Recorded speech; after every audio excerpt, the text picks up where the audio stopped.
دلته کېنه. چلې ما څه غواړې؟ خیر سي ډاکټر صاحب. څنګه لږه خولې؟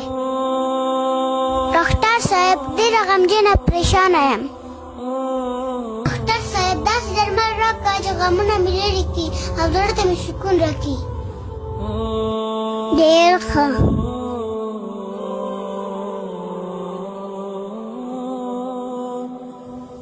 ډاکټر صاحب دا خو دوا نه ده، قرآن شریف دی. خو ته وایې داسې دوا راکړه زړه ته مې سکون وکړه. ښه ډاکټر صاحب له دې سره به مې غمونه لرې شي او زړه به مې ارام شي. بیساکه ډېره مننه ډاکټر صاحب.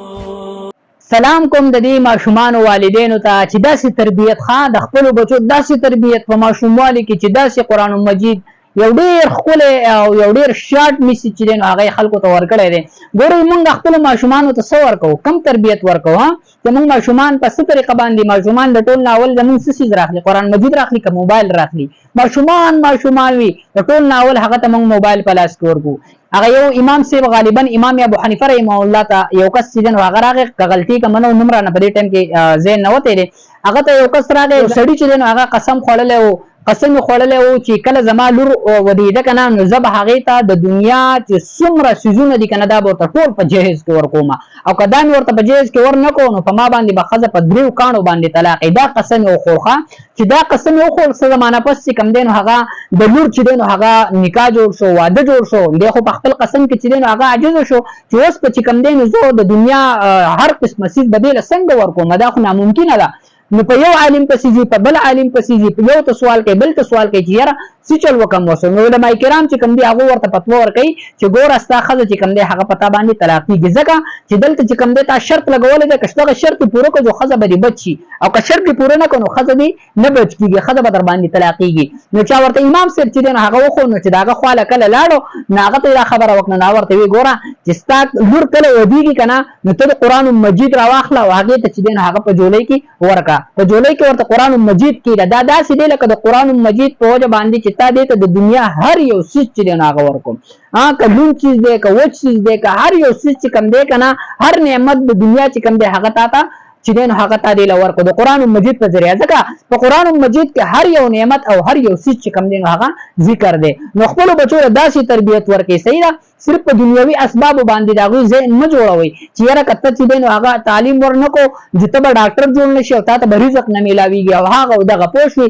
د دنیوي اسبابو سره هغې ته دیني تعلیم چې دی نو هغه ضروري دی. زما عزتمندو پوه شوې په خبره.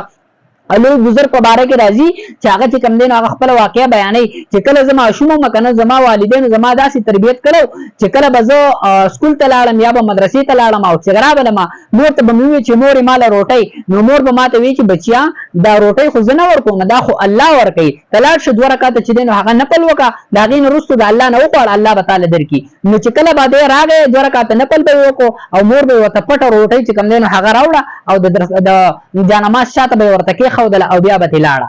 ده به لمونځ وکړو او دعا به یې وکړله او په مخ به یې لاس راواچو او بیا چې به یې شاته وکتل روټۍ به پرته وه. نو یو ځل چې کوم دی دا مور د چا کره تلې ده د ګاونډیانو کره نو ډېره زیاته غمجنه شوه چې یاره بچی به مې د سکول نه راغلی هغه به وږی او د الله رب العالمین نه هغه تعلق او هغه یقین د الله به د هغه نه کټ شي. پوه شي په خبره.